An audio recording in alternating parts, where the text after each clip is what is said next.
This one is a really, really, really, really incredible. This is an incredible one. We have to share this one.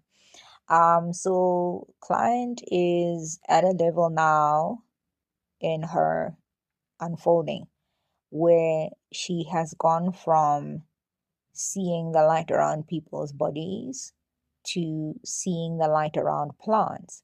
And now the education she is receiving from spirit in terms of like the guidance that she is getting. And when she's receiving communication from Avantabatala to say, okay, these are the plants we want you to use, this is the direction we want you to go, she can see these plants through the colors they emit.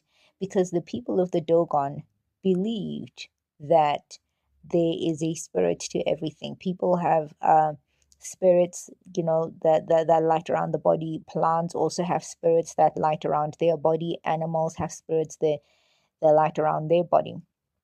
And it was that communication of people get different results when they are building their light body because we have different information coded in our DNA.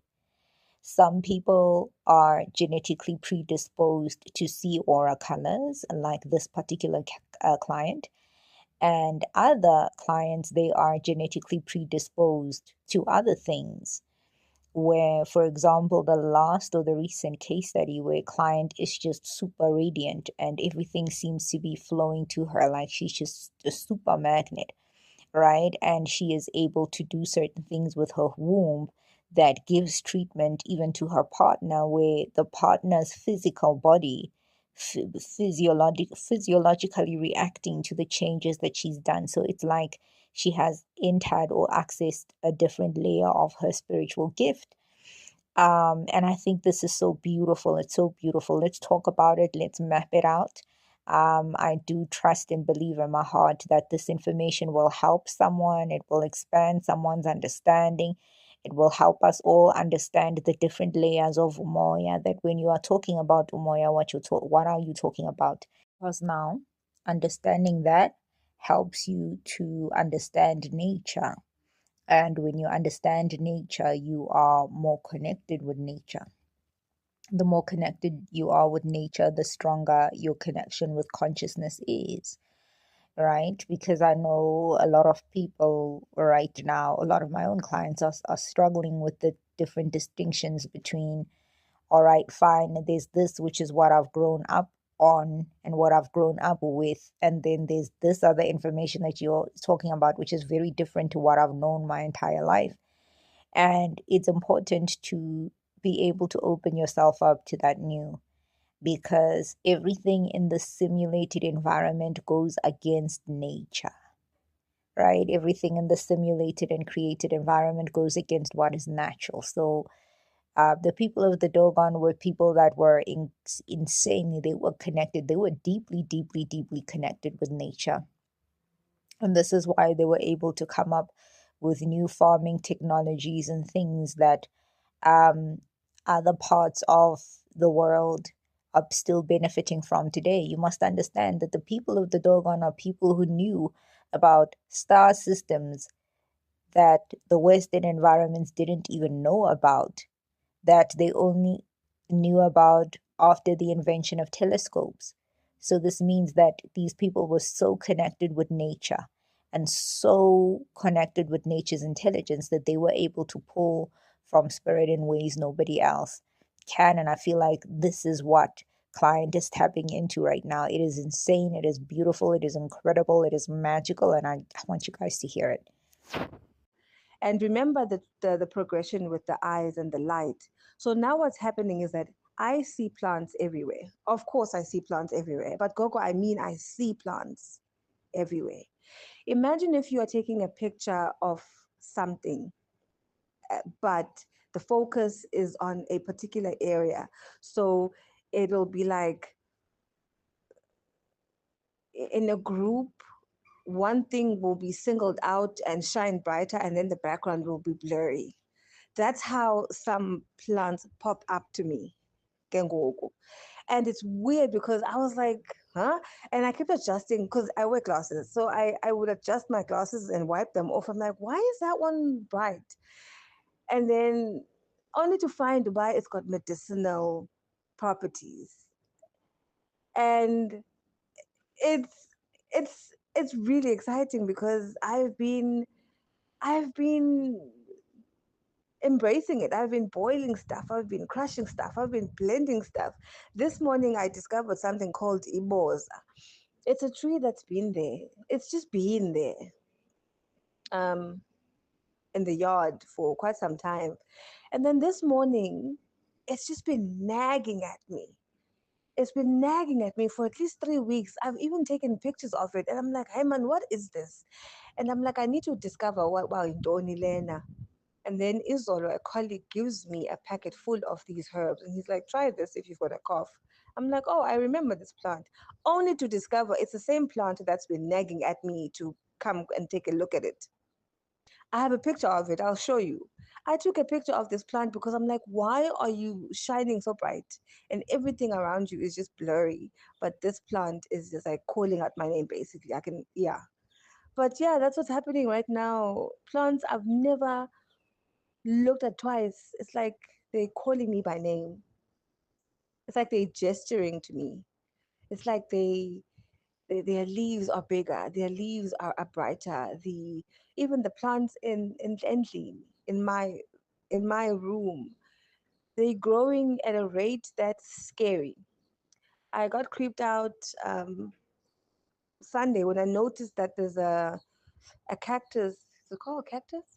A succulent, sorry, a succulent in a small cup. Oh man, I've got a picture of it when I got it a week ago. Now, look, succulents take forever to grow. That thing went insane within 3 days of being in Injini, where I stay. It makes my skin crawl, not in a bad way, but like I get tingles and it's exciting.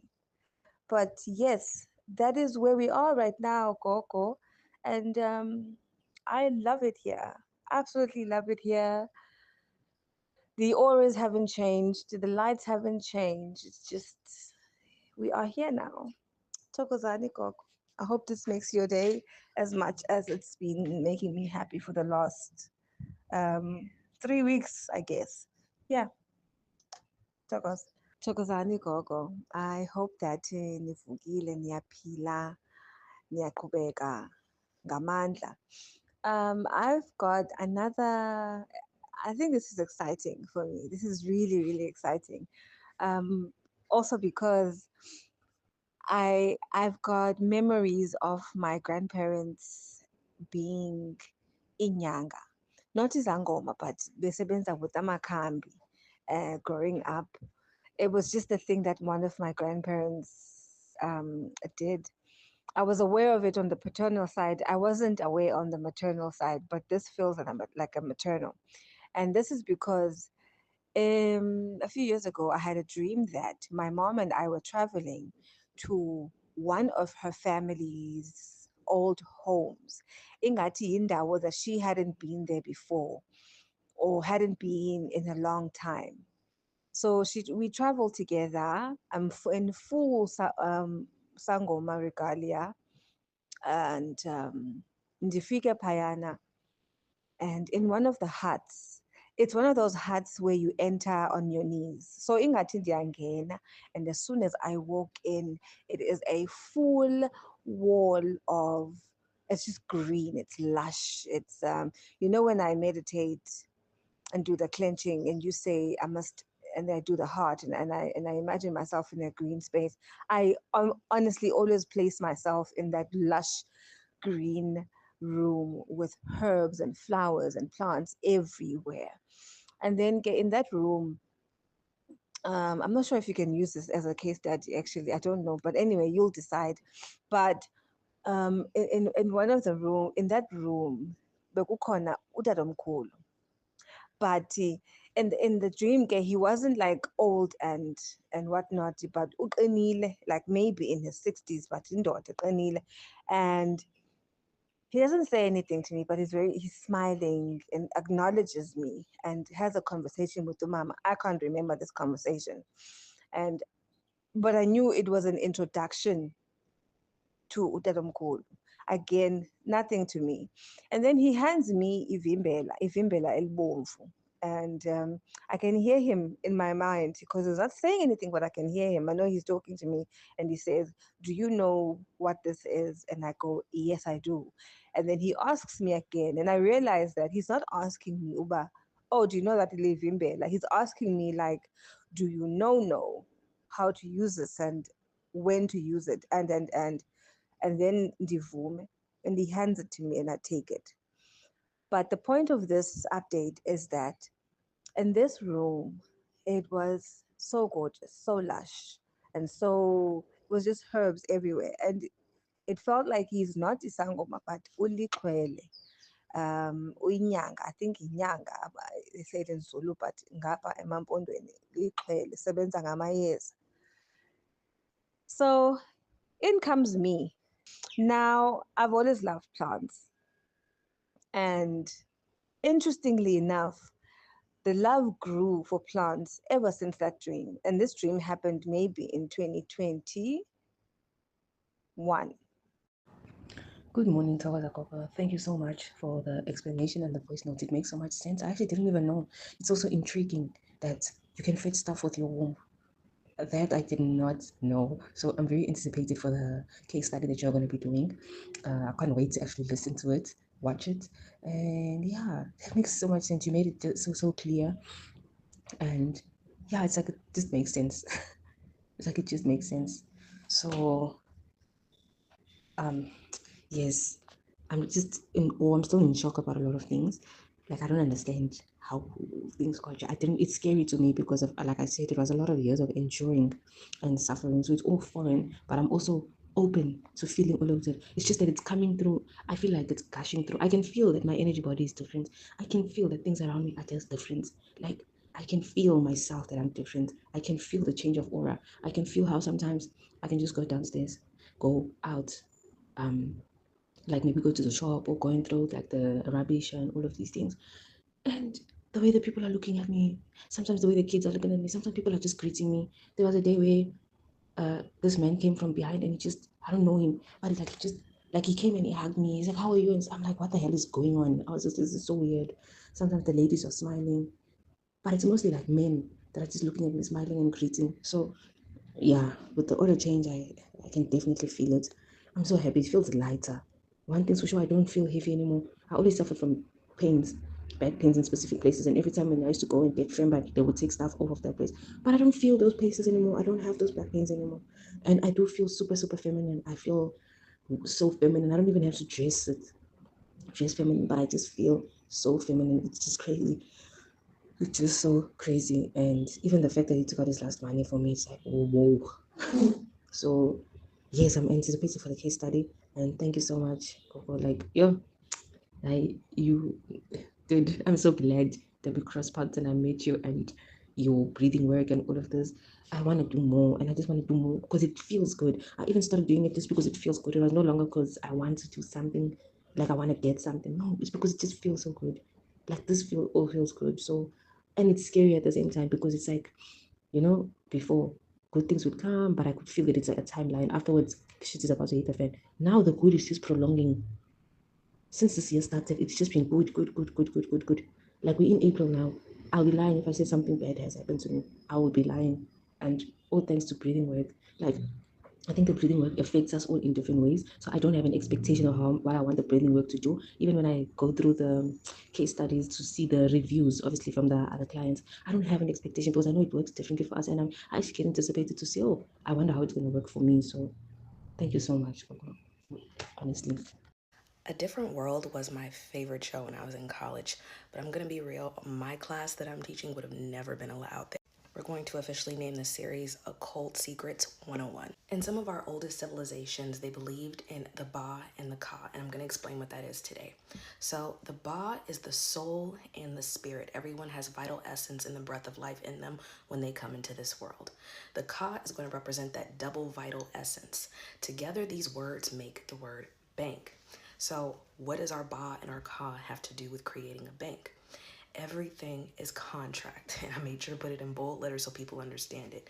When you come through your mother's womb, you contract. Her body opens and closes to push and birth new life.